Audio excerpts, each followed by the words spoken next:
Hello, English learners. Welcome back to another great lesson on the English podcast. We are very happy to have you with us today. My name is Jack. And my name is Sarah. Today, we're going to build something together. That's right. In today's lesson, we will talk about construction. Sounds cool. So today, we're going to imagine that we are working at a construction site. While we are there, we will learn many useful and interesting vocabulary words. These words will help you talk about different kinds of tools and equipment.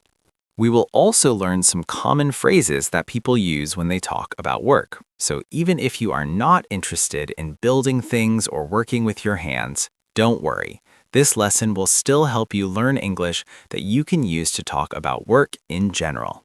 All right, before we start the construction dialogue, let's look at the vocabulary preview. Vocabulary preview. Okay, Jack, let's look at two important words first. As you said, in this lesson, we are building something, right? Yes, that's right. We are going to build a deck. A deck? Yes, a deck. All right, so what is a deck? A deck is basically a wooden platform. It is usually built outside a house, often in the backyard. It is raised a little bit above the ground. So a deck is a platform behind a house that is higher than the ground. Exactly. Decks are very popular in many houses. People often put a table and chairs on the deck. They may sit there, eat lunch, relax, or spend time with family and friends. They might also have a barbecue or a small party on the deck. Yes, exactly. So now that we understand what a deck is, in today's lesson, we are going to learn how people build one and the kind of language they use while working. To build the deck, they need to follow some plans. Plans. Yes, plans. The plans we are talking about are construction plans. That's right. Construction plans are like a map. They show you how the deck should be built and what steps you need to follow. Exactly. These plans tell you where everything goes and how the deck will look when it is finished. For example, we can have floor plans. Yes, a floor plan shows how a building looks from above. It shows where different rooms are and how they are connected. Like in a house, right? Yes, exactly. So construction plans are basically a map for building something. They help workers understand what to do and how to do it correctly. All right, great. These are two interesting and important words. You will hear both of them in the dialogue. Now, let's get started and find out what happens when they begin building the deck. All right, ladies and gentlemen, we have been hired to build a deck for this house. Our goal is to turn this boring and plain lawn into a beautiful and relaxing backyard space. However, there is one problem. We only have one day to finish the job. So I need everyone to work very hard today. I need everyone to give 110%. This job will not be easy, but we have a great team here. I believe that if we work together, we can complete this project successfully. Now, let's get to work. Before we start, remember that we have already looked at the plans. We must make sure that everything we do follows the rules and is up to code. The home inspectors in this area are very strict and careful, so please follow the plans exactly and don't make mistakes. And remember the carpenter's rule of thumb. Measure twice, cut once. This means you should always check your measurements carefully before cutting any wood. All right, everyone, let's start working. Bob, please pass me that hammer. The nails are not going in. This wood is very hard. I think I'm going to need to use the nail gun instead. Please help me cut this 2x4. Pass me the circular saw and hold the end of the board for me. Now help me drill some holes in the wood so we can put the bolts in place. I think you should sand the edges. Look at all these splinters. Someone could get hurt. Come on, you need to take pride in your work. Yeah, you're right. Please pass me the sander and I'll fix it. Julia, come over here and bring the level, the measuring tape, and that box of screws. Oh no, watch out below. So, as we can see, many people are working together to build a deck. They have to work very fast because they only have one day to finish the job. That makes it a very big challenge. Yes, and this also teaches us a good lesson. Sometimes we should not rush through important projects. Working too fast can cause mistakes or accidents. Exactly. In this dialogue, we heard about many interesting tools. So now let's look at those tools in the language takeaway section. Language takeaway. All right, now we're going to learn some useful language about tools. Let's begin. They mentioned a nail gun. A nail gun. A nail gun. We all know about hammers and nails, right? Right, nails are what you use to join pieces of wood together. Exactly.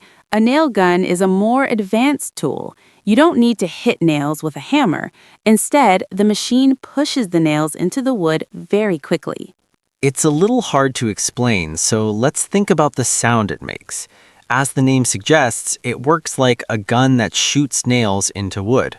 Yes, it uses compressed air to push the nails into the wood very fast. All right, so they were nailing pieces of wood together, but they also needed to cut the wood. One worker said, "Help me cut this 2x4.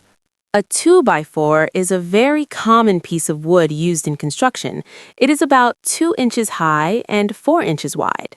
Yes, it's one of the most popular types of wood used in building.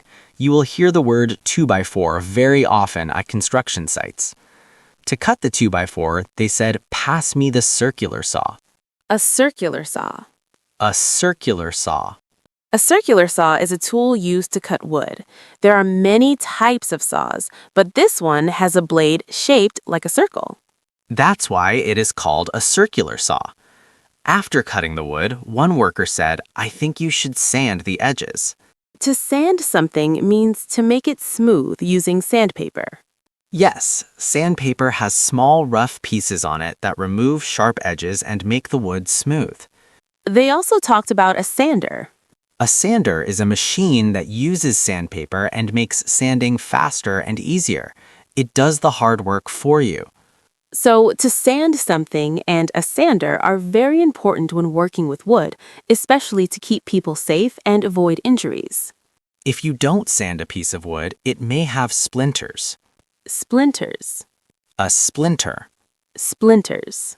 When you cut a piece of wood, very small pieces of wood can stick out from the surface. These small, sharp pieces can hurt you. Yes, they are tiny pieces of wood and they can go under your skin. That's called a splinter. Exactly, a splinter. All right, now let's move on to the next tool. They were talking about a level. A level. The level. A level is a tool that all carpenters use. It usually has a small amount of liquid inside of it with a bubble. Yes, and this tool helps you check if something is straight or flat. Exactly. It tells you if a piece of wood or surface is level and not tilted. Every carpenter has a level. They also talked about a measuring tape. A measuring tape. A measuring tape is a tool used to measure length. If this were a video podcast, we could show you what it looks like, and it would be very easy to understand. But we will try our best to explain it with words. A measuring tape is like a ruler, but it can roll up. Yes, that's why it's very convenient. You can measure something long, like 6 feet or 3 meters. When you finish measuring, the tape rolls back inside, and you can put it in your pocket. That's why every carpenter carries one. A measuring tape. All right, that was the last tool we wanted to talk about. Now, let's move on to the Fluency Builder, where we learn useful phrases for talking about work. Fluency Builder. When the contractor gave instructions, he said, "I need everyone to give 110% today." To give 110%. When you give 110%, it means you're trying very hard. Yes, you're giving all your energy and effort to your job. It means you're doing more than what's normally expected. So maybe no long lunch break today. Exactly. While giving instructions, the contractor also mentioned the carpenter's rule of thumb. A rule of thumb. This is an interesting expression. What does rule of thumb mean? A rule of thumb is a general rule or simple guideline. It is not an exact rule, but it usually works in many situations. Let's understand it better with some examples. Example 1. A rule of thumb in making a sale is to be confident. If you are not confident, you usually won't make a sale. Example 2. The tailor's rule of thumb is that the neck size is about twice the size of the wrist. Example 3. You don't have to take everything I say about marketing as a rule of thumb. In the dialogue, one worker noticed some problems, like the splinters. He said, "You've got to take pride in your work." To take pride in your work. Why did he say that? He said it because she made some mistakes and didn't do a very good job. He wants her to work more carefully and do better. To take pride in your work means you care about what you do. You want your work to be good, When you clean, take and pride safe. in your work, you can feel proud and say, "This is a job well done." So taking pride in your work means you do your job very well. You work carefully, you pay attention to details, and you feel happy and satisfied with the result. All right, good. Now let's listen to the dialogue one last time. After that, we'll come back and talk more about construction. All right, ladies and gentlemen, we have been hired to build a deck for this house and turn this boring and plain lawn into a beautiful backyard space. There is one problem, though. We only have 1 day to finish the job. So today, I need everyone to give 110%. This job will be difficult, but we have a great team. I believe that together we can complete this project. So, let's get started. Now, remember, we have already reviewed the plans. We must make sure that everything we do follows the rules and is up to code. The home inspectors here are very careful and strict, so please follow the plans exactly. And remember the carpenter's rule of thumb: measure twice, cut once. All right, everyone, let's get to work. Bob, pass me that hammer. The nails won't go in. The wood is too hard. I think I need to use the nail gun. That worked. Hey, can you help me for a moment? Please help me cut this 2x4. Pass me the circular saw and hold the end of the board. Now help me drill some holes so we can put the bolts in place. I think you should sand the edges. Look at all these splinters. Someone could get hurt. Come on, you need to take pride in your work. You're right. Pass me the sander and I'll fix it. Julia, come over here with the level, the measuring tape, and that box of screws. Oh no, watch out below. Now, let's talk about something interesting in North American culture. Projects like building a deck or adding a room to your house are very common. Yes, we call this DIY, which means do it yourself. DIY projects are especially popular during the summer. If you live in a neighborhood in North America, you might see a father building something outside his house. His friends may come over to help. They often work together, talk, and sometimes drink beer while building something. It could be a tree house, a deck, or even an extra room added to the house. This is so popular that there are many TV shows about building and fixing things for your home. There are also very large stores where you can buy everything you need, such as paint, wood, and tools. These stores sell a huge amount of materials, so people can build things by themselves. Yes, you can DIY. All right, that's all the time we have for today. Let us know what you think. Tell us if you enjoyed doing handiwork like building a treehouse or a deck. That's it for today's English podcast review. Listen to the meaning and then try saying the words yourself. Now, let's review the vocabulary words from today's lesson. A table saw is a circular saw that is fixed under a table or a bench. It is used to cut large pieces of wood easily and accurately. Table saw. To give 110% means to try your very best and put in extra effort. To give 110%. Molding is a decorative strip. It is used to make the edges of walls, ceilings, or doors look nice and finished. Molding. A 2x4 is a piece of wood that is about 2 inches thick and 4 inches wide. It is one of the most common pieces of wood used in construction. 2x4. Drywall is a material used to build walls or ceilings inside a house. It is usually made from plasterboard or panels. Drywall. To take pride in your work means to care about your work and do it well. Your effort shows your skill and quality. Take pride in your work. A contractor is a person or a company that provides workers, materials, or services for building projects. Contractor. Plans are a set of steps or drawings that show how to complete a task or build something. Plans. A carpenter is a person who builds or repairs things made of wood. Carpenter. A measuring tape is a tool used to measure how long or how wide something is. Measuring tape. Now let's try saying them faster. Take pride in your work. Let your effort show your skill. Table saw. A circular saw fixed under a table. 2x4. A common piece of construction wood. To give 110%. To try your very best. Molding. A decorative strip for walls and edges. Measuring tape. A tool used to measure length. Plans. Steps to complete a task. Contractor. A person or company that supplies labor or materials. Drywall. Material used to build walls or ceilings. Carpenter. A person who works with wood. Now, say the word and listen to it in a sentence. To give 110%. It's not enough to try your best. You have to give 110% if you want to succeed. To give 110%. We really have to give 110% today if we want to finish this project on time. To give 110%. Good job, team. You really gave 110% today. 2x4. We need another 2x4 to finish building this deck. 2x4. I can't come to work today because a 2x4 fell from my roof and hit me on the head. 2x4. Did you see that? The wrestler picked up a 2x4 and broke it on the other guy's back. To take pride in your work. When you take When you pride take in pride your in your work, work, you you start do your to job enjoy your carefully job and more. feel happy about the You result. may even want to learn new skills and improve yourself. Take pride in your work. I respect Jim a lot because he really takes pride in his work. He works very hard and is very dedicated. Take pride in your work. How can I take pride in my work if I don't enjoy what I'm doing? Plans. Carl, I need the kitchen plans today so I can start installing the kitchen cabinets. Plans.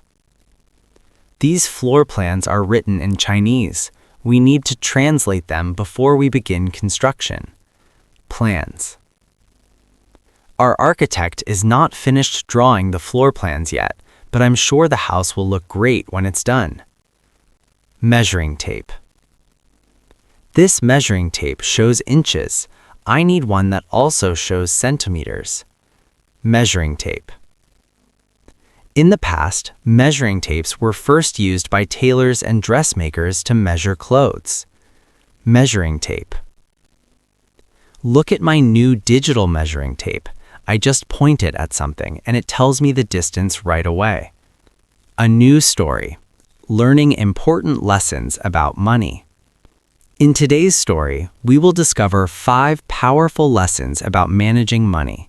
These are lessons that many people do not learn in school, but they are very important for financial success. As we follow Sam's journey, we will also learn some new English words and see how to use them in sentences. This will help you practice English in a fun and simple way, so stay with us until the end. Once upon a time, in a busy little town, there lived a 27-year-old man named Sam. One afternoon, Sam sat on the side of the road deep in thought. Even though he had been working hard for 5 years, his life had not improved. He earned a reasonable salary, but he was still struggling. Sam wondered if there was a way to escape poverty and become truly wealthy. As he walked down the street, he passed a large and beautiful mansion. For some reason, he felt drawn to it. Without really thinking, he stepped past the tall iron gate even though he did not have permission. Sam didn't know it yet, but this bold decision would lead to a life-changing lesson about money. Inside the garden, he saw an elderly man sitting calmly on a bench, holding a cup of coffee. This man was Mr. Hayes, the owner of the mansion. He was rich, but also kind, humble, and generous. Sam walked up to him politely and said, "I'm sorry for entering without permission, Mr. Hayes." Mr. Hayes recognized Sam and was surprised by the visit. However, he welcomed him kindly and asked why he had come. Sam sat down beside him and said, "Sir, I've been working for 5 years and earning a decent income, but my life hasn't changed. I don't waste money, yet I can't seem to move forward. Do you have any advice on how someone like me can become wealthy?"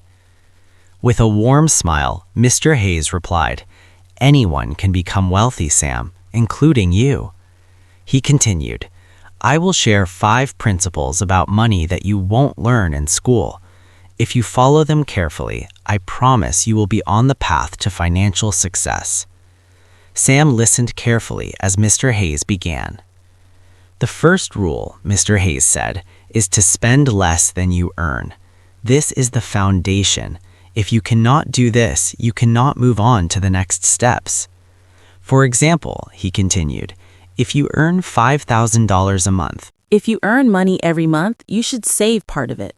For example, if you earn $5,000 a month, try to save at least $2,000. If you earn $3,000, try to save $1,000. Do not spend more money than you earn. Avoid loans, gambling, and unnecessary debt. Even if someone earns a 6-figure salary, without following this rule, they can still stay in debt." Sam listened carefully and nodded. He was thinking deeply about every word. Mr. Hayes took a calm sip of his coffee and continued. "The second rule is to have an emergency fund. Life is unpredictable. Your car might break down, your roof might start leaking, or you might even lose your job. These things can happen at any time. If you don't have an emergency fund, you may be forced to borrow money or sell something valuable at a low price. This creates stress and limits your choices. Think of an emergency fund as a safety net. It protects you when unexpected problems happen." Sam nodded. He could see how important this advice was. The third lesson is about investing. Many people feel afraid to invest in businesses or the stock market because they don't have much knowledge. That's okay. The best investment you can make right now is an investment in yourself. Sam looked curious and asked, "How can I do that, sir?" Mr. Hayes explained, "Look at your skills. Maybe you are a carpenter, a plumber, or work in customer service. Use your time, energy, and money to improve those skills. Learn where your boss buys materials. Learn how to promote your services better. Use your savings to take courses, buy better tools, or read useful books." Sam realized how valuable this advice was. He felt determined and wished he had learned this earlier in life. Mr. Hayes then shared the fourth lesson. Now that your skills are improving, it's time to start earning more money. When you become very good at what you do, you may start your own business. Your income will grow. You won't be paid only by the hour anymore. Instead, you will earn money based on what you produce and the value you create. The more effort you put in, the more you can earn. The sky was getting darker, but Sam didn't want to leave. He was excited to hear the final lesson. Mr. Hayes smiled and said, "And finally, the fifth lesson is to create passive income. After following the first 4 rules, you should have extra money. Now it's time to let your money work for you. You can invest in property, start a rental business, buy a franchise, or look for other passive income opportunities. Think carefully and choose wisely." He then asked gently, "So, Sam, are you ready to follow these lessons?" Sam smiled, full of excitement, and replied, "Before today, I only went to work, saved a little, and hoped wealth would come to me. Now I understand that there is a real strategy. Thank you, sir, for this valuable guidance." Today, we learned new words and sentences through a story about money and financial wisdom. Remember, learning English can be fun when you practice regularly. Keep listening, keep learning, and keep improving. Don't forget to like, comment, and share how this story helped you improve your English. Thank you for watching. I'll see you in the next story where we'll continue learning together. English Podcast Audio Review. Listen to the meaning, then say the word. Norm. Something that is usual or expected. Currency. The money that a country uses. A margin deposit is the amount of money you must put down to open or continue a trade.